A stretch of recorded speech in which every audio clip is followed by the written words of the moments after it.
এবার সেন্ট মার্টিনের সাগরতলে রূপবৈচিত্র্যের খবর। এভারেস্ট জয় করে বাঙালি আজ আরও এগিয়ে যাওয়ার স্বপ্নে বিভোর। আর তা যদি হয়, সাগরতলের অজানা রহস্য উন্মোচন কেমন হবে? গণমাধ্যমে ছবি দেখে অনেকের মনে হয়তো সেই জগৎ বিচরণের আকাঙ্ক্ষা জন্মে। সম্প্রতি সেই জগৎ ঘুরে এসেছেন ফটো সাংবাদিক শরীফ সারোয়ার। তার ক্যামেরায় সাগরতলের অজানা রূপবৈচিত্র্য তুলে ধরছেন আহমেদ পিপুল। আজ দেখুন দুপর্বের ধারাবাহিকের প্রথম পর্ব।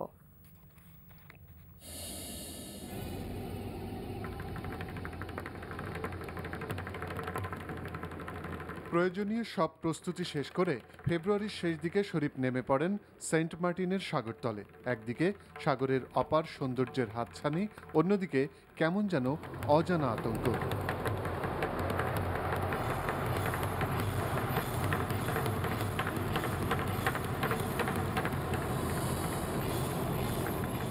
তারপরও ভয়কে জয় করে এগিয়ে চলেন শরীফ। এভাবে তিনি যখন ৪৫ ফুট পানির নিচে পৌঁছান, তখন চোখের সামনে খুলে যায় অবারিত রঙের ছটা।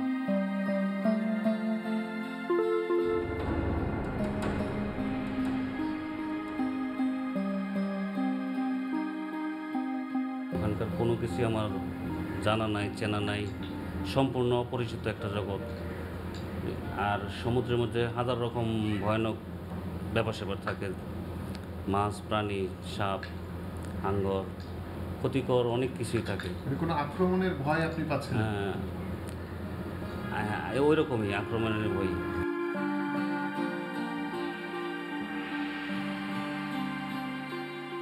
চারদিকে ছড়ানো ছিটানো সারি সারি কোরাল, কোনোটি শক্ত, কোনোটি নরম জেলির মতো, আবার কোনোটি শিল্পীর ক্যানভাসে নানা রঙের তুলির আঁচড়।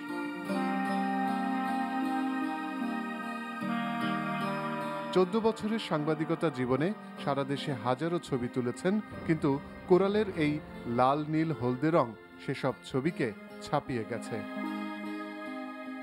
আমার মনে হয়েছে যে আমি একটা অন্য জগতে প্রবেশ করলাম, অন্যরকম একটা জগতে ঢুকলাম, যে জগৎ আমার কোনোদিন দেখা হয়নি।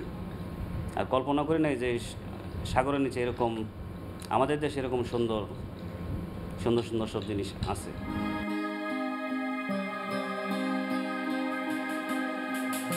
সপ্তাহখানেক এই সেন্ট মার্টিন অর্থাৎ নারিকেল জিঞ্জিরার আশপাশের কয়েকশো কোরাল আর মাছের ছবি তুলেছেন শরীফ। সেখান থেকে বাছাই করা কিছু ছবি নিয়ে তিনি শীঘ্রই একটি প্রদর্শনীর আয়োজন করবেন, যাতে কোরাল আর সাগরতলের এই সৌন্দর্য সম্পর্কে সবার ধারণা হয়। কারণ ব্যবস্থাপনার অভাবে নাকি সেখানকার অনেক কোরালই ধ্বংস হচ্ছে।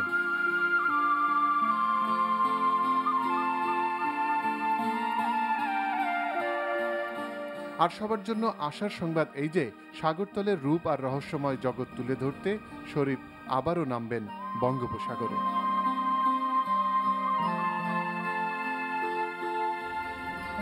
Ahmed people, NTV news, Dhaka.